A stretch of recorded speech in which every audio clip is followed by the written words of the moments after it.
اور ان سے 2 شخصوں کا حال بیان کرو جن میں سے ایک کو ہم نے انگور کے 2 باغ عنایت کیے تھے اور ان کے گردا گرد کھجوروں کے درخت لگا دیے تھے اور ان کے درمیان کھیتی پیدا کر دی تھی. دونوں باغ کثرت سے پھل لاتے اور اس کی پیداوار میں کسی طرح کی کمی نہ ہوتی، اور دونوں میں ہم نے ایک نہر بھی جاری کر رکھی تھی، اور اس طرح اس شخص کو ان کی پیداوار ملتی رہتی تھی. تو ایک دن جبکہ وہ اپنے دوست سے باتیں کر رہا تھا، کہنے لگا کہ میں تم سے مال و دولت میں بھی زیادہ ہوں اور جتھے اور جماعت کے لحاظ سے بھی زیادہ عزت والا ہوں،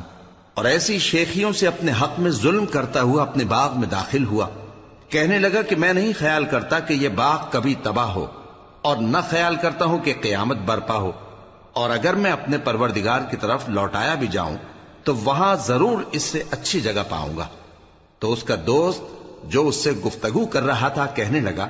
کہ کیا تم اس ذات سے کفر کرتے ہو جس نے تم کو مٹی سے پیدا کیا، پھر نطفے سے، پھر تمہیں پورا آدمی بنایا؟ مگر میں تو یہ کہتا ہوں کہ اللہ ہی میرا پروردگار ہے، اور میں اپنے پروردگار کے ساتھ کسی کو شریک نہیں کرتا. اور جب تم اپنے باغ میں داخل ہوئے تو تم نے ما شاء اللہ لا قوت الا باللہ کیوں نہ کہا؟ اگر تم مجھے مال و اولاد میں اپنے سے کمتر دیکھتے ہو تو عجب نہیں کہ میرا پروردگار مجھے تمہارے باغ سے بہتر عطا فرمائے اور تمہارے اس باغ پر آسمان سے آفت بھیج دے تو وہ صاف میدان ہو جائے، یا اس باغ کی نہر کا پانی گہرائی میں اتر جائے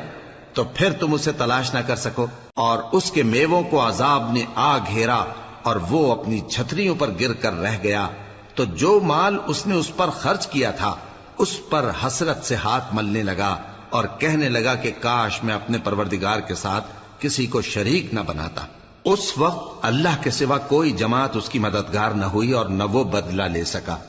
یہاں سے ثابت ہوا کہ حکومت سب اللہ کی ہے، جو معبود برحق ہے